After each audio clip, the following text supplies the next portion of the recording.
నేను 5 సార్లు ఎమ్మెల్యే, ఇది మున్సిపల్ చైర్మన్, ఒకసారి ఎమ్మెల్యే నేను కూడా. ఇప్పుడు నా కుమారుడు ఎమ్మెల్యే. వాస్తవం చెప్పాలంటే ప్రసన్న గురించి మాట్లాడినావు.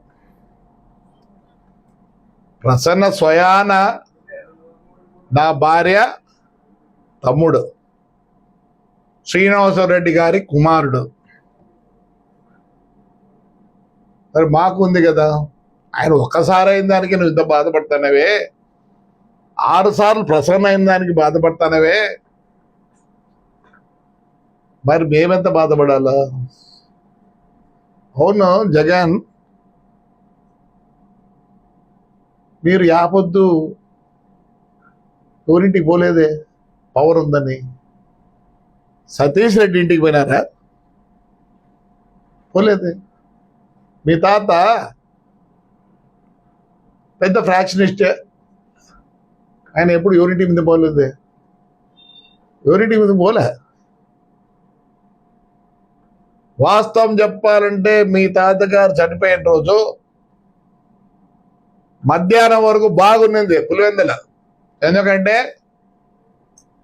మా పెద్ద రాజశేఖర రెడ్డి వద్దు వద్దు అంటే, ఇదే కేతిరెడ్డి గారు ఫ్యామిలీ వచ్చిన తర్వాతే డిఎన్ రెడ్డి ఇల్లు కాల్చినది. మరి నీకు బతుకుందా లేదో అమ్మని అడుగు, చెప్తాది. ఆ రోజు అంత ఘోరం జరిగితే మీ ఇంట్లో మరి ఆ వద్దు వద్దన్నారే. ఎన్ని ఘోరాలు చేసినాడంటే చెప్తే మీ వాళ్ళకి అందరూ మన బుక్లు ఇచ్చింది. ఇవన్నీ ఆయన రికార్డే, ఇవన్నీ ఆయన రికార్డ్. మా ఇంటికి వచ్చి వాళ్ళ నాన్న ఎమ్మెల్యే ఎన్నిసార్లు? 9 సార్లు. వాళ్ళ తమ్ముడు ఎమ్మెల్యే, నువ్వే చెప్తున్నావు 6 సార్లని. ఏదో జరిగిందని బాధపడతాను, నేను కూడా బాధపడుతున్నా. ఏం చేయలేదు ఆయన ఘోరాలు. ఎక్కడన్నా ఇన్నుంటాయి కేసులు ఎవరికన్నా?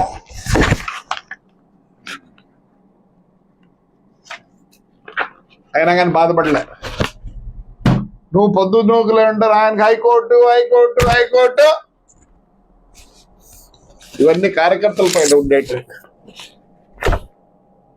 నిజం. నిన్న మీ శైలజానాథ్కి అనంత వెంకటరాడికి పంపించాలంటే నీకు కూడా పంపించచ్చు. ఇది బహిష్కరించినారు వాడిని. దీంట్లో లోయర్ కోర్టు, డిస్ట్రిక్ట్ కోర్టు, హైకోర్టులో 6 సార్లు, ప్రెసిడెంట్ ఆఫ్ ఇండియాకు, హ్యూమన్ రైట్స్, అన్ని దాంట్లో వాడిని పంపిండి అన్నారు. చూడండి, అబద్ధం కాదు. లేదంటే నేను ఇచ్చొచ్చాం మననే. 5 ఏళ్ళు బహిష్కరించారు. అన్ని ఆర్డర్లు ఉన్నాయి.